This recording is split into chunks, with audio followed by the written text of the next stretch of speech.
Hi, this is Anil and welcome to your second video tutorial on C++ programming. So in this tutorial we're gonna see some basic terms and the softwares used in the development of C++, the compilers, archivers, linkers, toolsets, IDEs, and also we're gonna see how C++ works, or what is the process to get an executable or an exe file from an C++ source file. Okay, let's begin. So first we're gonna see what is a tool set. So the computer can only understand the machine language code, which is the combination of zeros and ones. All of you know that computer can only execute the code written in zeros and ones. The three basic tools used to build C++ applications are the compilers, the linkers, and the archivers. So we're gonna use these three tools and we're gonna convert our C++ source file to an executable one which we can execute. A collection of these programs and possibly other tools is called toolset. Or we can say that the combination of the compilers, the linkers, and archivers together called as toolsets. So now we're gonna see the compilers, archivers, and the linkers in detail. So the compiler takes C++ source file as the input and it produces the object files which contains a mixture of machine executable code, the zeros and ones, the code in zeros and ones, and also some symbolic references to the functions and data. So in our program we're gonna use some functions and we're gonna refer the library functions which are provided by the C++, and also we're gonna refer some data in some other files. So the object file created by this compiler is gonna contain the code of our program in zeros and ones, and also some references to these functions and data. Then the archiver, which takes a collection of object files which is generated by the compiler as an input, and it produces a static library or an archive which is simply a collection of object files grouped for convenient use. And next, the linker. The linker takes a collection of object files and libraries and it resolves their symbolic references to produce either an executable or a dynamic library. So once we have these object files, we pass that object file to the linker.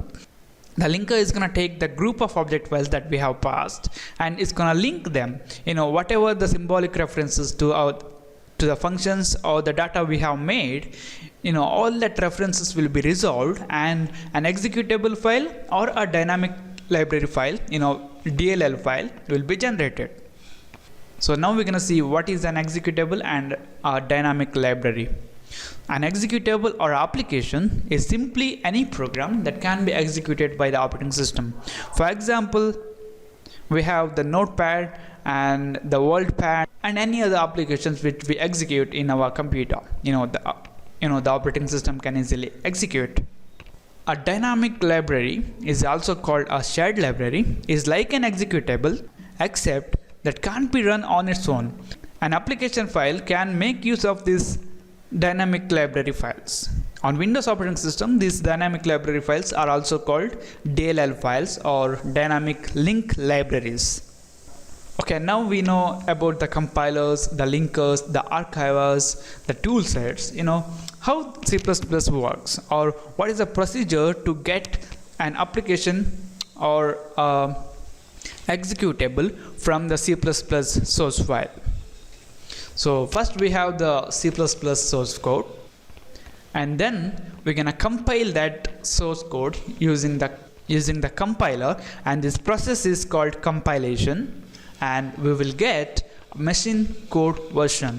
This machine code version is gonna contain some symbolic references to some other functions, data, or some reference to the library functions provided by the C++.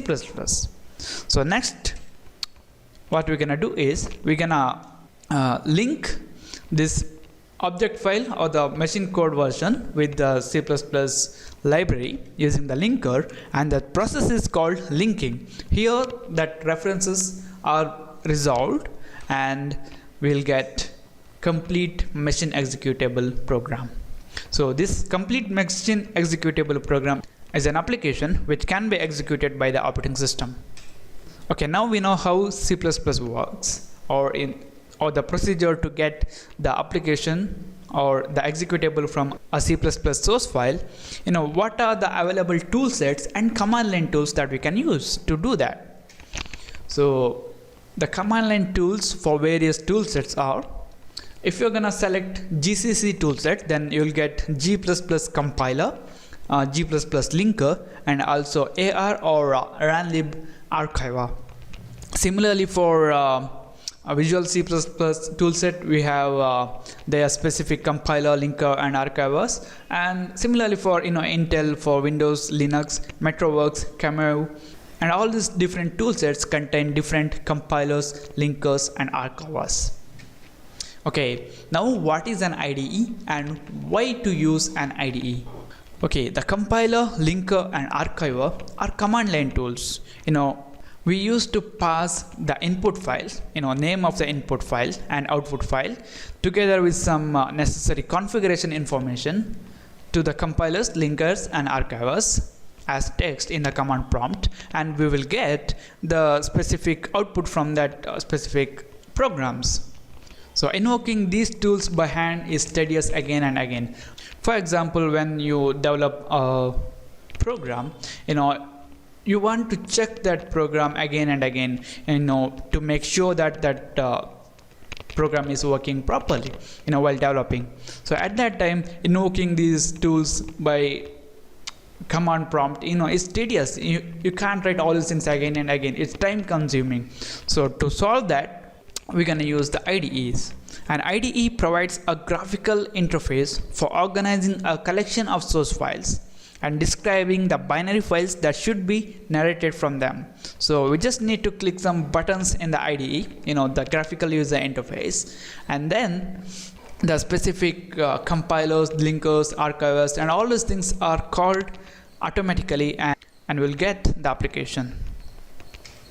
Okay, some available IDEs for C++ are the Visual C++, the Code Warrior, C++ Builder, Do C++, Code Block, and many other are available. So we're gonna use Code Block IDE in our upcoming videos, because Code Block is available for all the platforms, Windows, Mac, Linux, and also it's very simple to set up.